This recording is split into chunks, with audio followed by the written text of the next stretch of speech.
നമ്മളിന്ന് വീഡിയോയിൽ ആദ്യമായിട്ട് കാണാൻ പോകുന്നത് എനിക്ക് ഏറ്റവും കൂടുതൽ ഇഷ്ടമുള്ള ഈ പ്ലാന്റിനാണ് കേട്ടോ. ഇതിൻ്റെ പേരാണ് റെക്സ് ബെഗോണിയ. നിങ്ങൾക്കിത് കാണുമ്പോൾ തന്നെ അറിയാൻ പറ്റുന്നുണ്ടോ ഇതിൻ്റെ ആ കളർഫുൾസ് ആയിട്ടുള്ള ലീവ്സിൻ്റെ ഒക്കെ നല്ലൊരു ഷെയ്ഡിങ് തന്നെ കേട്ടോ ഇതിൻ്റെ ലീവ്സിന്. മാത്രമല്ല നല്ല ബുഷി ആയിട്ട് ഉണ്ടായിട്ടുണ്ടത്.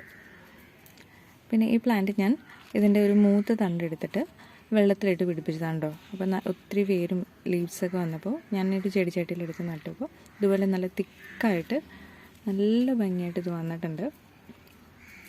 അപ്പോൾ നമുക്ക് ഇതിൻ്റെ ഉള്ളിൽ നിന്നും ഇഷ്ടം പോലെ പുതിയ ഒടിച്ച് നടാൻ പറ്റിയ കുഞ്ഞു തൈകൾ വരുന്നുണ്ട്. അതിൽ ഞാൻ ഇതിൻ്റെ നേരെ ഇപ്പുറത്തെ ചെടിച്ചട്ടിയിൽ തന്നെ അതിൻ്റെ ഒരെണ്ണം ഒടിച്ച് കുത്തിയിട്ട് ഇപ്പോൾ അത് പിടിച്ചു വരുന്നുള്ളൂ കേട്ടോ. കുറച്ചായിട്ടുള്ളൂ ഞാൻ കുത്തിയിട്ട് പിടിച്ചു വരുന്നുള്ളൂ.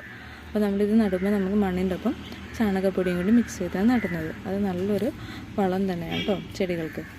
അപ്പോൾ ഇത് നമുക്ക് ഇത്ര നല്ല സിമ്പിളായിട്ട് പിടിപ്പിച്ചെടുക്കാൻ പറ്റിയൊരു ചെടി തന്നെയാണിത്.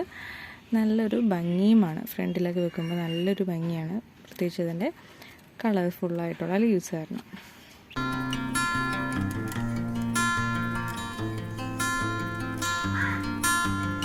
നമ്മളിനി അടുത്തതായിട്ട് കാണാൻ പോകുന്നത് ഇൻഡോർ പ്ലാന്റ്സിന് പറ്റിയ പ്ലാന്റ്സിനാണ് കേട്ടോ. ഈ പ്ലാന്റിൻ്റെ പേരാണ് ഫിലോഡെൻഡ്രോൺ. ഇതിൻ്റെ ഒരു സ്പെഷ്യൽ ഫീച്ചർ എന്ന് തന്നെ പറയണത് ഇതിൻ്റെ കളറാണ്. ഡാർക്ക് ഗ്രീൻ കളേഴ്സാണ് ഇതിൻ്റെ ലീവ്സ്. മാത്രമല്ല അതിൻ്റെ ലീവ്സിൻ്റെ ഷേപ്സൊക്കെ നല്ല ഭംഗിയുണ്ട് കാണാൻ. നമുക്ക് ഇൻഡോറായിട്ട് സിറ്റ് ഔട്ടിലൊക്കെ വെക്കാൻ നല്ലൊരു പറ്റിയൊരു പ്ലാന്റ് തന്നെയാണ് കേട്ടോ ഇതിനെ നട്ട് പിടിപ്പിക്കാനും ഒത്തിരി സിമ്പിളാണ് കേട്ടോ. ഇതിന് പുതുതായിട്ട് വരുന്ന എൻ്റെ അടിയിൽ നിന്ന് പുതുതായിട്ട് ഓരോ കൂമ്പുകൾ വരും. അതിനെയൊക്കെ ഒടിച്ച് നട്ട് ഇതുപോലെ തന്നെ ബുഷിയായിട്ട് നല്ല തിക്കായിട്ട് ഇങ്ങനെ വന്നോളൂ. പിന്നെ ഇതിന് കുറച്ച് വെള്ളം ഒഴിച്ച് കൊടുത്താൽ മതി. എപ്പോഴും വെള്ളമൊന്നും ഒഴിച്ച് കൊടുക്കണ്ട, കുറച്ച് വെള്ളം ഒഴിച്ച് കൊടുത്താൽ മതി.